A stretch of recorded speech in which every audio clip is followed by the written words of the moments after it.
Straight വേ പോലെ. Confused ആണോ ഏത് കരിയർ ചൂസ് ചെയ്യണമെന്ന്? അതോ ചൂസ് ചെയ്ത കരിയർ നിങ്ങളുടെ ഇൻട്രസ്റ്റും പാഷനുമായി ഒന്നും ചേർന്ന് പോകുന്നില്ലേ? ഇപ്പോൾ പറയുകയാണെങ്കിൽ നിങ്ങൾക്ക് ആളുകളുമായി പ്രവർത്തിക്കാൻ ഇഷ്ടമുള്ള ഒരാളാണെങ്കിൽ social work, psychology, political science അങ്ങനെ കുറേ കോഴ്സുകളുണ്ട്.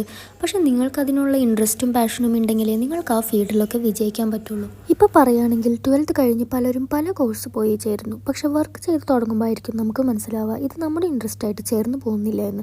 ഇതെല്ലാം പരിഹരിക്കാൻ നെക്സ്റ്റ് ടു എംപവർ നിങ്ങളുടെ കൂടെയുണ്ട്. നിങ്ങളുടെ സ്കിൽ, പാഷൻ എന്തൊക്കെയാണെന്ന് ഞങ്ങൾ മനസ്സിലാക്കിയിട്ട് അതിന് ആപ്റ്റായിട്ടുള്ള ജോബ് അല്ലെങ്കിൽ കോഴ്സ് റോളുകൾ തിരഞ്ഞെടുക്കാൻ ഞങ്ങൾ നിങ്ങളെ സഹായിക്കും. നിങ്ങളുടെ പാഷനും കരിയറും മനസ്സിലാക്കാനുള്ള ടെസ്റ്റുകൾ, personalised career guidance, skill develop ചെയ്യാനുള്ള വർക്ക്ഷോപ്സ്, അതുപോലെ തന്നെ ഈ ഫീൽഡിൽ എക്സ്പീരിയൻസ്ഡ് ആയിട്ടുള്ളവരുടെ talk sessions. We value your time, money and efforts. കൂടുതൽ ഡീറ്റെയിൽസിനായി DM ചെയ്യുക. ഫോളോ ആ പേജ് നെക്സ്റ്റ് ടു എംപവർ.